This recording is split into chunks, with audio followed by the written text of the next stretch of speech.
This week on Hooligan Nation, Rock Me, Roll Me, and Jackyl Me Off, we discuss the band Jackyl, their lead singer Jesse James Dupree, the Full Throttle Saloon, merchandising, and even his affiliation with Harley Davidson. Get comfortable.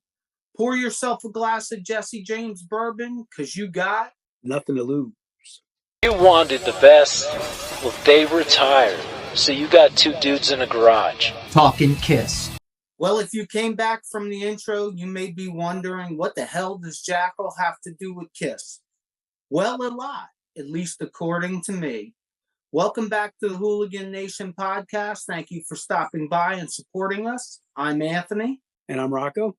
Today he's Rocco. Yesterday he was Johnny. Yeah, my multiple personality disorder. I guess. I cannot explain how excited I am to do this episode today. I have to figure out a way to contain my fanboy. We'll just roll right into this and get to the news. Yeah, I know. I do have some news. And this actually, if you're a rock and roll fan, this is it's noteworthy. It's something that it's a YouTube video that's out from the X5 podcast. If you're a rock and roll fan, you know the name Doc McGee, and Doc McGee's got more history with bands, and as a manager, he's managed KISS, he's managed Motley Crue, and he does a really good interview. I think it's like an hour and a half, and he covers stories. He covers what it took to basically help get the best out of each band, what it took to keep bands out of trouble and different things. I've been a fan of him for a long time. He's a legendary figure, at least in the managerial world. And it's a good listen. Very good interview. I really enjoyed it. Yeah, I watched it also. I have so many questions that I want to ask Doc McGee.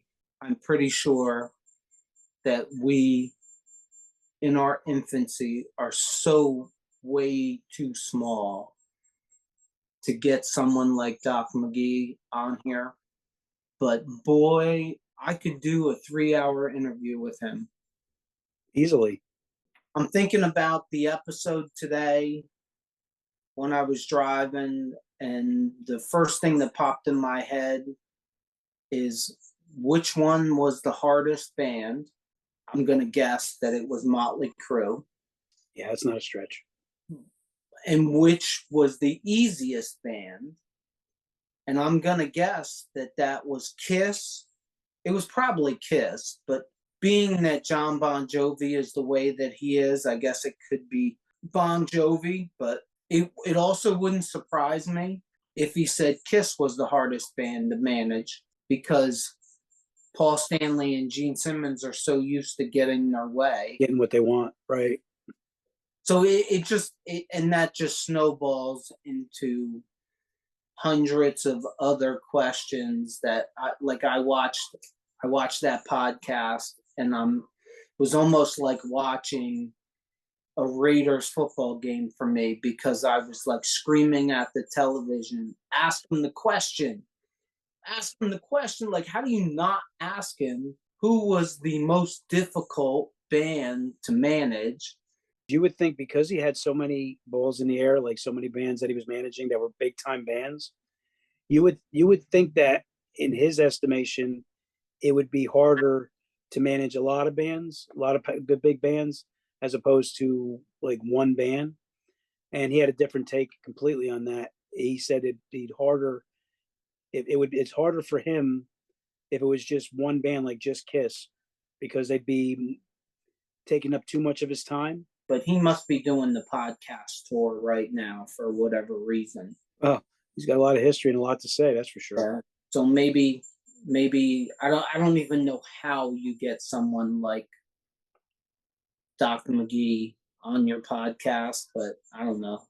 Maybe I'll do something crazy and see if I can get it to happen. I definitely will welcome it, believe me. We would have to control our fanboyness for that also, because I really like the business end would be very interesting to me, and how you manage personalities. Absolutely. Would really be the direction that I went. how do you manage four personalities like Mick Mars, Tommy Lee, Nikki Sixx, and Vince Neil? How do you sit down for a meeting with Paul Stanley and Gene Simmons in 1995, or for that matter in 2015, and say, no, you guys are wrong. We need to do this. Right. Maybe I'm wrong and don't know what I'm talking about, but I just don't see that going over well. No, I mean, he definitely was a master at the craft that he chose in his life. That's for sure. It's definitely, guys, it's, if you're listening to this, and you know who he is, and you can't help but want to watch that. It honestly, it was the X5 podcast. I definitely recommend it. It was definitely a good listen, especially if you're a rock and roll fan like us. It's not just about, he covers a lot of things in there, and the stories, and it's a good podcast. All right, we're gonna debut a new segment that I literally came up with this morning, and that's new music. You got any new music? Yeah, actually, it's getting a lot of publicity right now. The band Linkin Park, they have a new song out. It's called Emptiness Machine. It's a whole album, but the Emptiness Machine is getting a lot of play right now. It's a great song. If you're a fan of Linkin Park, you know that they've been in a hiatus for about 9-10 years, and they're really bursting back on the scene now. Chester Bennington, most people know the story, how he passed away, and I think it kind of derailed the band. I know it derailed the band for a long time, and they latched onto a female singer, and it adds a really nice touch to the band. Again, the Emptiness Machine. If you haven't heard it already, I definitely recommend checking it out. The girl in the band was in a band called Dead Sarah. She's from L.A. And her name is Emily Armstrong. And they did premiere that song, Emptiness Machine, on the Jimmy Fallon show. That's where I first heard it.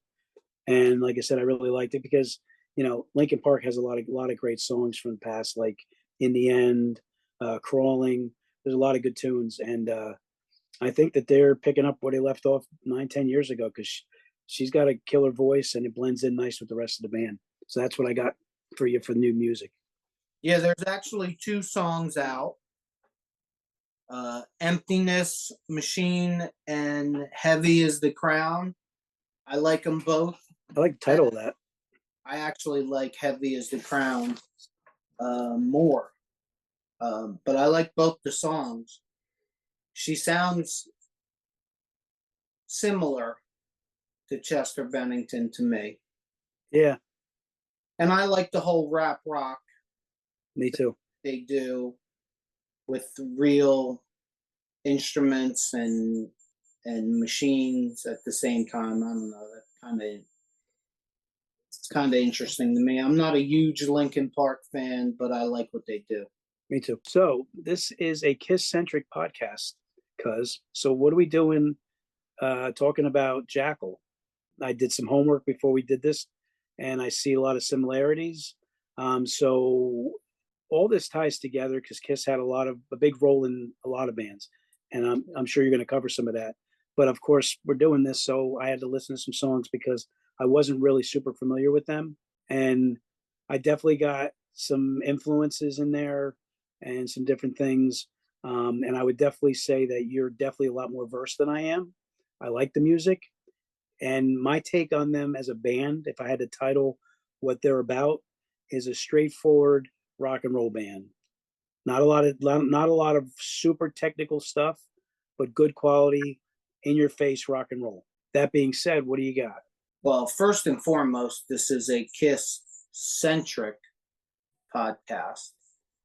This is not a strictly KISS podcast. And we know that KISS has influenced countless artists and bands. 3 weeks ago, I was not a huge Jackyl fan. I knew who they were. I knew the songs that everybody knows, The Lumberjack, When Will It Rain, but I had never bought a Jackyl record. I had never seen Jackyl live. I had never seen the TV show. I guess the best explanation is Jesse James Dupree and I have a mutual acquaintance. He invited us to go see him at the Sherman Theater in Stroudsburg, Pennsylvania. We got to the tour bus, knocked on the tour bus door, the door opened, and we walked into the tour bus, and there was the band, the whole band. We kind of chilled with Jackyl for at least an hour and a half. We talked a lot about Harley Davidson. For those of you that don't know, I also have a motorcycle channel, shameless plug, Riders Nation, YouTube channel, Riders, RIDERZ. So if you're watching this podcast and you happen to have a motorcycle parked in your garage, just slide over to Riders channel, hit that subscribe button, and enjoy all the great videos that I've produced on there, because they're great. Anyhow, Good quality stuff. He was really cool. We talked a lot about Harley Davidson. We did not talk a lot about the band, the music, or anything that had to do with music until later on in the night. But he was really easy to talk to. Now looking back, like 3 weeks later, what you see is what you get. And there's no superstars in that band. I talked to their guitar player, Jeff, their drummer, Chris, their bassist, Roman. They were all normal. And I actually said this after the concert, that I've met a lot of celebrities, athletes, people like that. And I don't think that I've ever met anyone that could be a celebrity that acted more normal than they did.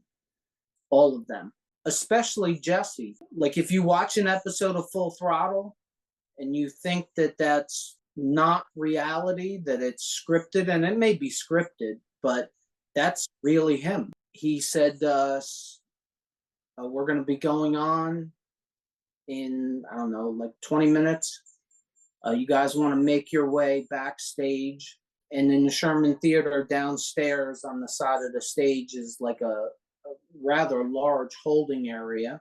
And we go in there, and Chris, the drummer, is in there. And the only, I didn't know who he was, because I wasn't going to ask all these guys who they were. I wasn't going to go complete fanboy.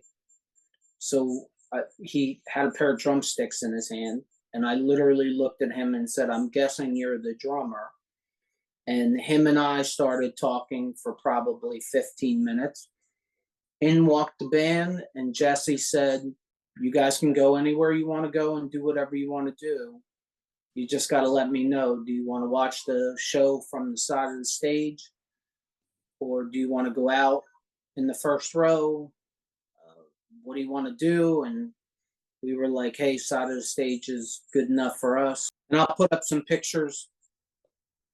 I just love doing that.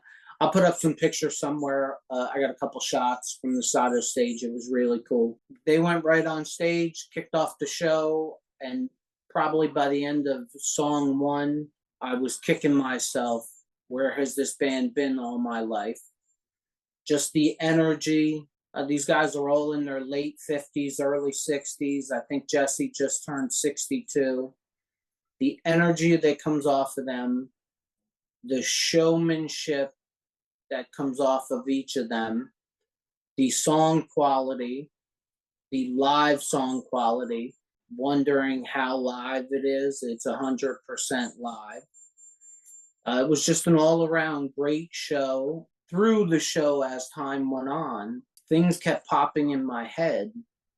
How does Jackyl relate to KISS? And musically, they really don't. Other than the fact that we're not getting any songs about world peace or rocket science. They're a party band. I kind of think the same thing about KISS. Live show, like on a much smaller scale, but he does his shtick, like his Paul Stanley shtick, but it's not annoying. I'm looking from side stage and I'm looking at the crowd, everybody's singing. He says certain things, they respond to him in unison. It just reminds me greatly of a KISS show. And then towards the end of the show, I don't know any other band that ever used a chainsaw as a musical instrument, but I have to tell you, it was a sight to see. I would liken the chainsaw to Gene breathing fire. Like, that's kind of the feel I got of it. When he brings that chainsaw out and he's cutting the stool and he's doing that kind of stuff, like it just made me find the similarities to KISS. And then the show gets over and I think, hey, the night's over. That was a pretty good night. He walks by and says, can you give us 5 minutes to get changed and then come to the tour bus? And I'm like, seriously? Like, right at that moment, a little light bulb went on in my head that, like, this isn't a show. Like, there's no reason for him to invite us back if he doesn't want to. The band and him had done more than enough. And we had a cool moment. We're walking back to the bus and security from the Sherman Theater walks up to us and says, we're really sorry, but we can't have you hanging out back here. And we got to say to him, we're with the band. And as soon as we said that, like, the dude was like, oh, I'm sorry, okay, and walked away. And I'm thinking to myself, shit, I got to use that sometime when we're not actually with the band. I could get anywhere with that. And then we went back on the tour bus and we were just bullshitting. We got into conversations about, I had a conversation with their bass player, Roman, about hair and hair length and the fact that he was cutting all his hair off. Well, didn't you tell me he had some hidden talents too? Yeah, well, look, if he wasn't a professional musician, that dude should work for the CIA in some undercover capacity. Because the guy that was in the tour bus before the show was not the guy that went out on stage. And after the show, the guy that was sitting in the tour bus was not the guy that had just left the stage. He looked completely different. Puts glasses on, puts his hair up, has a hat on, and he's just got the face that the smallest things make him look completely different. I mean, I spent like an hour and a half watching this guy, and I was on the side of the stage that was his side of the stage. So he's right there for 90 minutes. And I'm looking at him. And then I walk in the tour bus afterwards, and he's sitting right across from me. And I'm looking at him. And I did this. I looked at him and I said, hey, man, are you the bass player? And he goes, I am. And I start to laugh, and I told him right to his face, I'm like, dude, if you didn't know how to play the bass, you should have been a cop or something. I'm like, because you could do that undercover thing. I'm like, I'm standing right in front of you, and I don't know who the hell you are. And you're the guy that I've been looking at for 90 minutes. We talked about music. We talked about KISS. We talked a little about when they put out their first record. We talked about football, hockey. We could have went on. We literally could have went on all night. We walk out of the tour bus, and there's got to be 50 people standing outside the tour bus that are fans. And they're all looking at us like, who the hell are you? How did you get in there? How do we get in there? Like, it was almost embarrassing to walk out. Jesse walks out, signs every autograph, takes every picture. As we were in the tour bus, people are coming in and out, like their road crew was coming in and out and would come in and would say to one of the members, hey, there's a guy outside with a guitar. He wants you to autograph it. These guys, there was no soul in them at all. It wasn't like, yeah, he can wait. They jump up, they run out there. Like, it's really not an act. It was a very cool experience, probably my single best experience that I've ever had with anybody that could be considered a celebrity. So of course, after that's over, I got to go deep diving a little bit, and I start listening to Jackyl, and I just keep finding songs that I like, song after song after song. And I had no idea what Full Throttle was. No idea.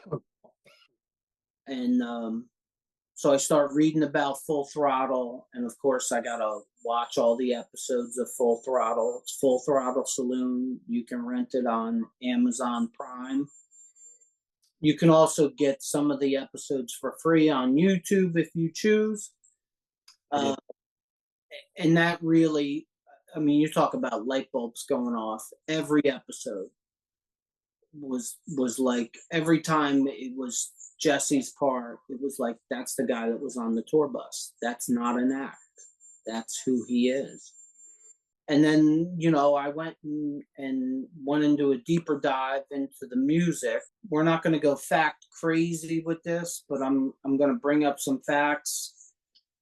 They put their debut album out at the absolute worst time any band could ever put a debut album out. Their debut album came out in 1992, right in the middle of grunge, and their debut album went platinum.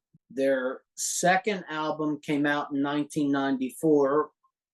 We're still in the middle of grunge. Right. Their second album goes gold.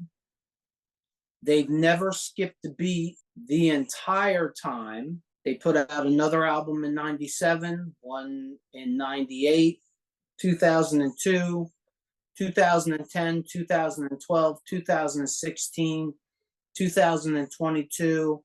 And then Jesse does solo stuff and does stuff with bands on the side. Like, this is a working band that never went away, never took a break. From my interaction with the band, which was probably the single most amazing part, was it really looks like they like each other. I just don't think that that's usual. They're 3/4 original. Of course, Jesse James Dupree is their original lead singer. Jeff Worley is their lead guitar player. Chris Worley, his brother, I believe it's his brother. I didn't ask him, but I believe it's his brother, is the drummer. They're all original. And Roman Glick came into the band, I believe, in maybe 2002. Maybe 2002, but don't fact check me on that. One more thing about the live show, which we're out of order, but such is life. I had never seen Jackyl live before, but I had seen the Lumberjack video, and I knew that a chainsaw was going to be part of the show when the chainsaw is laying stage side for the entire show. So I kind of know. And I go to Setlist FM and I look at the set list during the show and I see that Lumberjack is the last song. So I kind of know what's coming. And then he does the whole thing with the Lumberjack song. And for anybody that doesn't know, he cuts his stool up with the chainsaw at the end of the show. Then he breaks it. And then he turns around and he has a mic stand that is a shotgun. Looks like a shotgun. And he picks the mic stand up and he pulls the trigger and it fires. And it's a blank, but it's loud as hell. And I almost jumped out of my clothes because I didn't know that that was going to happen and didn't expect that. So just to highlight some of their songs, just in case you guys haven't heard, or anybody that might be watching this, please watch. Of course, I think most people know the Lumberjack song. Again, if you've never heard it, and I'm sure you've never heard a song where a chainsaw is used as a musical instrument, check that out. Also, Dirty Little Mind is one of their most popular songs, When Will It Rain and Down on Me. All songs that I had heard in the past. All good songs, I liked them, but I never really, I guess, gave Jackyl a real chance.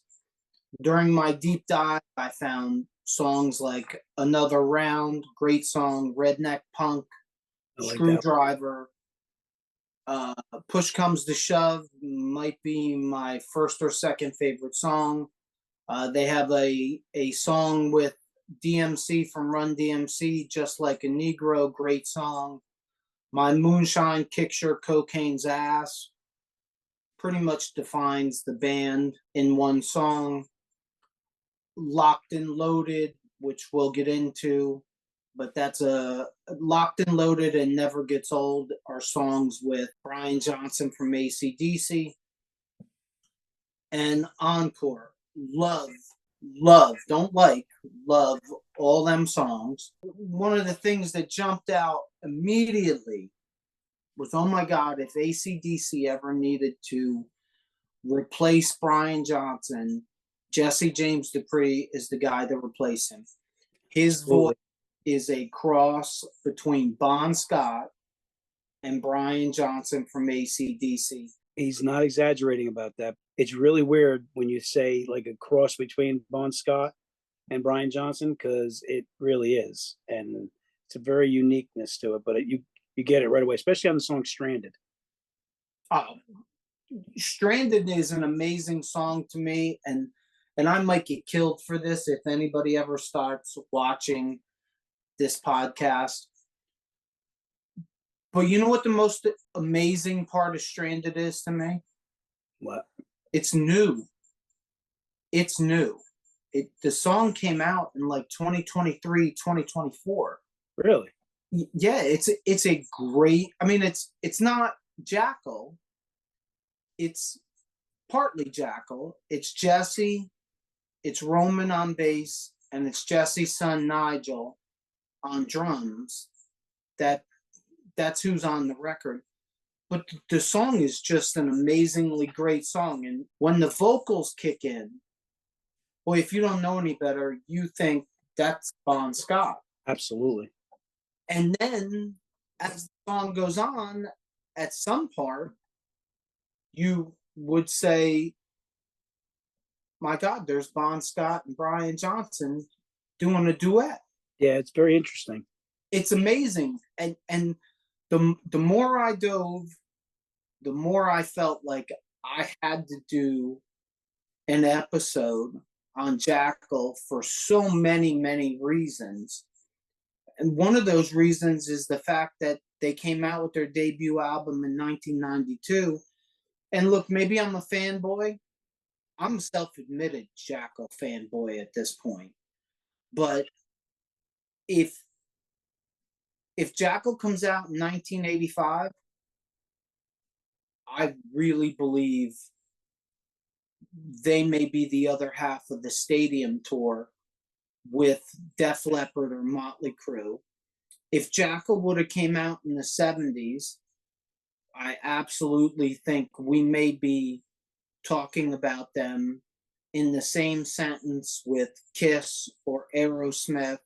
And you may think I'm crazy for that, and I may be crazy, but I really do think that if they don't come out in the middle of grunge, they're huge. Well, At 50, like I bring up my age a lot, but at 54, the one thing that you know, especially after 50, is that timing is everything. I can't think of a worse time to come out other than maybe now. Now may be worse than grunge because everything's pop. If you're not pop or hip hop, you're not. You're not really doing anything, which makes it even more amazing. I mean, I'm not trying to go crazy with the linking of Kiss and Jackyl, but Paul Stanley has come out and said there's no reason for Kiss to make new music. Nobody buys it.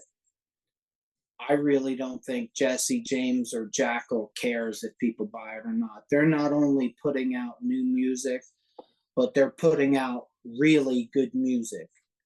Stranded is a really good song that if you put it on, you wouldn't think it came out in 2023 or 2024. You wouldn't be able to tell if it came out in the 70s, 80s, or 90s. It's just a really good rock song. And a lot of Jackyl songs transcend time for me. They appear to have not cared about trends or what was popular. They did what they did, and I think it's great. I mean, they have completely different songs. You said it earlier about redneck punk. It's a punk song. Yeah, I like it. It's a good punk song. It is. They have hard rocking songs, and then they have slower, more melodic songs. They are a very tight band. My Simon Cowell hat tells me they're a very tight band. I think Jeff Worley is a great lead guitarist. Look, I watched in concert. Jesse James is a damn good guitarist. Roman and Chris, they nail down that rhythm section, and they're really good. They are just such a good band that I think if certain things had turned out a little differently, we would be talking about them in the same sentence with the Motley Crue, a Def Leppard, a Kiss. I think they're that good. I wish that I could be along the same lines as you, but I haven't listened to them enough. I like what I've heard so far, but I'm honestly, you're the one that's got the knowledge in this area with them on this episode. But I like what I've heard so far. I can't put them away. I cannot put them away. For me, I know I like something when I'm singing it to myself for no reason. And it's for the last 2 or 3 weeks, it's happened on a constant basis. Every time I go dive again, I find another song that I like. I just keep adding songs to my Spotify playlist almost daily. I sent you a playlist the other day. I think it had like 10 songs on it. A couple days later, I'm up to like 16 or 17 songs. And I'm sure there's more out there. And I'm sure I'm going to find more. And then as I'm deep diving, I get into Jesse James and his love of motorcycles, the whole involvement with Full Throttle Saloon, the whole I think there's 6 seasons of the show. They just kept getting better and better and better. It's a shame that the show's not on anymore. His personality really comes through in the show. And like I said, like I only spent a couple hours with these guys. I really truly believe that the guys I saw on that tour bus that night, that's really them. And then after you watch Full Throttle and you see the stuff that he does on the show, he's the entire band. Jackyl is a very big supporter of our military. Jesse James Dupree is a very big supporter of our military. The things that he does on the show, I know you've watched the show, but yeah, actually, what the funny part about that is I watched I want to say I probably watched the first 3 seasons. I really enjoyed it. And if you don't know what Full Throttle Saloon's about, it's a saloon at Sturgis, South Dakota, right? South Dakota. South Dakota. You know, the big motorcycle. I'm not a motorcycle guy, but I got into it because it's basically about this guy, Michael Ballard, right? Michael Ballard. Ballard. Right. He runs this this Full Throttle Saloon bar, and it's a big moneymaker. But it's like one time a year is where their biggest time of the year is, and I really enjoyed it. I really liked the show before I even knew who Jackyl was. Like I seen Jackyl perform on the shows, and I didn't really know too much about them. I'm an '80s rock and roll fan, so like I had heard the name, but I didn't really know a lot about him, and it didn't really stick with me to like really dive into it. But the show itself, I really always enjoyed. And then you basically put the connection together after you had that awesome experience seeing them live.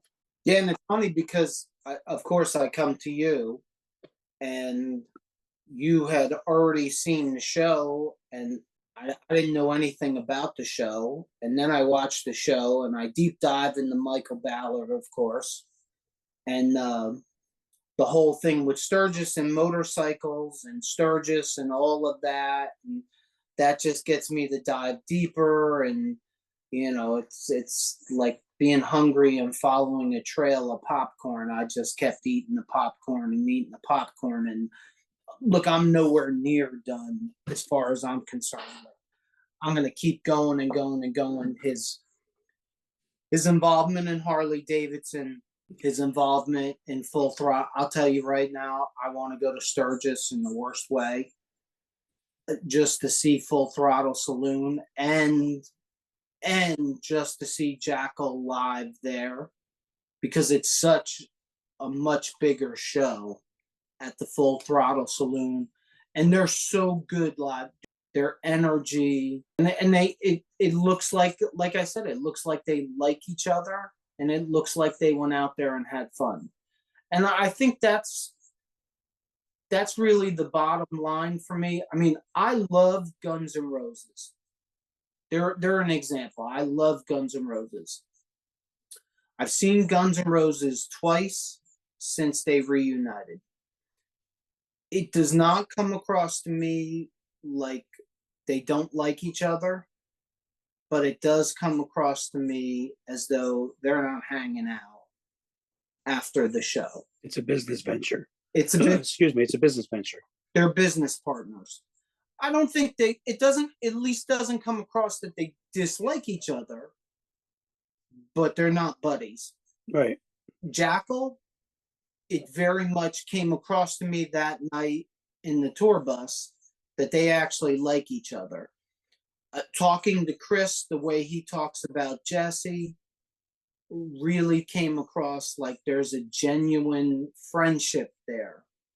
And then you watch the seasons of Full Throttle, and the entire band's down there, and they get some camera time. They don't get a lot, but they get some camera time to where you can very much tell there's a friendship there. They like each other. And I think that comes through in the music. It definitely comes through in a live show. And I can tell you, I'm kind of hooked. I'm a Jackyl fan. The next time Jackyl comes around, I'm going to be going to see Jackyl. I'm going with you. I want to see what it's all about. Jesse James is such an interesting character. Like, I don't know why, but I just feel like a responsibility that I think the world was kind of unfair to them. Not that they didn't make it. I mean, you got a platinum record, you got a gold record. They tour on a constant basis, and I don't think they do it because they need to. I think they do it because they want to. I hope they do it because they want to. But I really feel a responsibility that hopefully more than 15 people are going to watch this podcast and going to check them out, and they get supported because, coming out in 1992 in the middle of grunge was probably not an easy thing to do. And the fact that 2024 they're as good or better and putting out better music in 2024 than they did in 1992. So I think it's illegal that they're not playing arenas or stadium. I would pay to see Jackyl at a stadium. I would pay for that, and I would pay good for that. That's how good I think they are. That's how much I liked doing the deep dive into them. And then on top of that, they have personality. And they're Jesse James is the best word that I can say for him from everything I've seen is dude's relentless. He is relentless. He does not stop. All you have to do is go to his website, which happens to be mightyloud.com. All you have to do is go to that website and you start looking. There's a drop down box to shop by brand. Jesse James Dupree, Jackyl, Jesse James Spirits, we'll get into that. Devil's Devil, Pappy Hoyle, which is the campground that's in South Dakota. The amazing things that this guy does, trying to temper my fanboy. How am I doing? You're on par with fanboy. All right, guys, I'm going to read this from mightyloud.com. Jesse James Dupree is the owner of the multifaceted entertainment company Mighty Loud Enterprises, the frontman of multi-platinum selling rock band Jackyl, owns his own brand of spirits and has developed a research platform that will revolutionize the media industry. Mighty Loud has many divisions, a record label, a music production company, a television production company, event management and production, and more being added each year.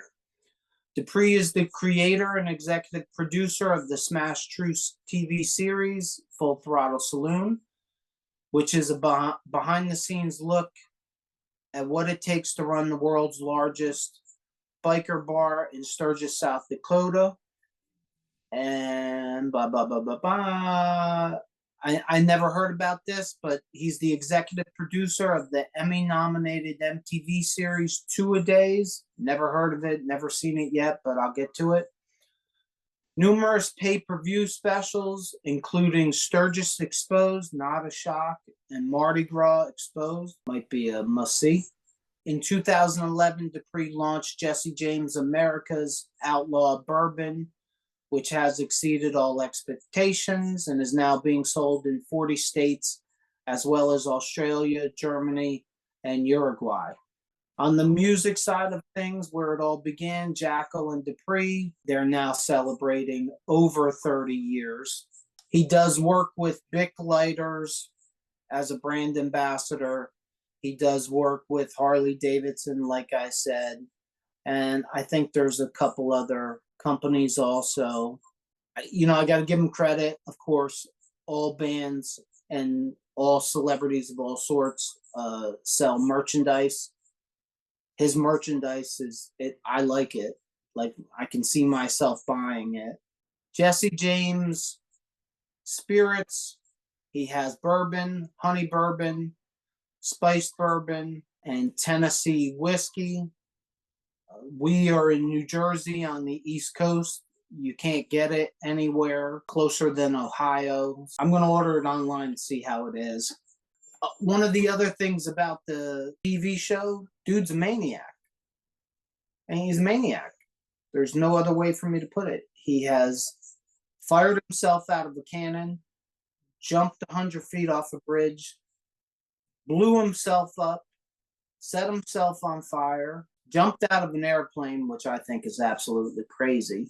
Out of all of those things, I think jumping out of the airplane is the craziest. He got into doing stunts at the Sturgis show. And I'm sure at 62 years, well, I'm not sure, but he's probably not doing stunts anymore. Just an all-around personality that's real. The music is great. The TV show is great. The merchandise is great. Very rarely do I have nothing bad to say about any subject. I have nothing bad to say. I mean, I even like his kids' music. Search Nigel Dupree. If there's any chance that Jesse James Dupree is watching this podcast, thank you. You're real. And that's the best compliment that I can give to anybody that's a superstar, a celebrity, whatever you want to call them. They usually act like asshats, and I've met enough of them. I will tease this for a future episode. I have met both Ace Frehley and Peter Criss, and not as a fan. And they were differently asshats, but they were both asshats. They both were. Completely differently, but they were a letdown. And I expected nothing from Jackyl, knew nothing about them, and came out amazed at how happy I was that I actually met them. And I don't do the fanboy thing, although I might sound like I do it. And I can honestly say, we went back and forth. This is a KISS podcast. Is it too soon to jump off the subject to KISS? Are we going to lose the 4 viewers that we have? And I just wanted to do it while it was fresh in my mind. And I kind of felt like I owed it to them to do it. And if this podcast gets one person to give Jackyl a chance, I'm pretty sure you're going to like the music. And I said this in a couple prior episodes that I don't buy music because I don't think anybody buys music anymore. I buy a subscription to Spotify, and that's where I listen to my music. This experience with Jesse James Dupree and with Jackyl, I can tell you right now, I'm going to go buy Jackyl CDs just to support the band. And it's not because of their music, because I can get it on Spotify. It's because of the way they acted and treated 2 people that they didn't need to treat special. They did it, and they didn't do it for any gain for themselves. They did it because that's who they were. That, to me, is someone to really support. Their personalities and way they treated me came through in such a way that I'll do anything I can to support them. All right, as usual, I said what I said. I probably spoke too long. I'm probably going to get geeked on for being the fanboy that I came across as today, but I don't care. But what do you think? I think a dude likes what he likes. Now, honestly, my whole take on this whole podcast, again, me and you debated back and forth about whether to do this. And if I get anything out of this whole thing, number one, Jesse, the lead singer, entrepreneur, he's been involved in so many different things, is extremely entertaining. You got me wanting to see Jackyl live. You got me wanting to check out more of their songs. Again, I came into this pretty novice when it comes to Jackyl. So hopefully I was able to add at least a little bit to it. But again, anytime a band does a lot of stuff on stage that is doing more than the music, or they're trying to put on a show for the fans, KISS. I think KISS. So to me, it was worth it to do this. And that's where really this all is rooted from. It was for the fans. I believe that KISS put on the show that they put on. Look, everybody knows money is important to KISS. Money is important to everybody. Right. I'm sure money's important to Jackyl. But KISS, a lot of the things that they do, it's for them to make money, but it's also for the fans because the fans want it. I kind of got the same feeling with Jackyl. I mean, I feel as though we got 100% out of Jackyl that night. If I closed my eyes, I was in Madison Square Garden and they were headlining the Garden. That's kind of the feeling. And I think that's where the talent comes in. And that's where the showmanship comes in, and that's where the drive and the relentlessness, and it it comes from there. Well, the other thing I'll say, I mean, I know that I'm the musician out of the two of us, but I'm never going to deny that you have a good ability to know your music. So that's what has me wanting to get to know this band a little bit more, because I know you know your stuff with that. So it's got me wanting to do a deeper dive, and I definitely want to see them live. So for the millions and millions of people that tune into this podcast every week, just kidding. If you tuned in expecting a KISS podcast and you're dissatisfied, I'm sorry. I'm really not sorry. We will be back with a KISS podcast next week. Yeah, put in the comments if you like this episode. Put it in the comments if you don't like this episode. Hey, good or bad, it's going to make us better at what we do. Look, if you go out and buy a Jackyl CD, I feel like I did my part. If you go out and you buy a ticket to a Jackyl show. So Jackyl's official website is jackyl.com. Their show dates are on there right now.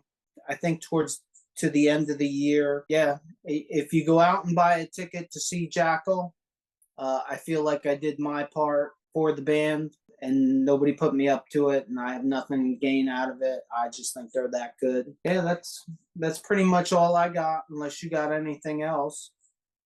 No, I'm good.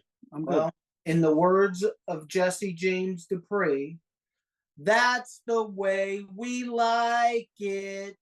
Puh-pow.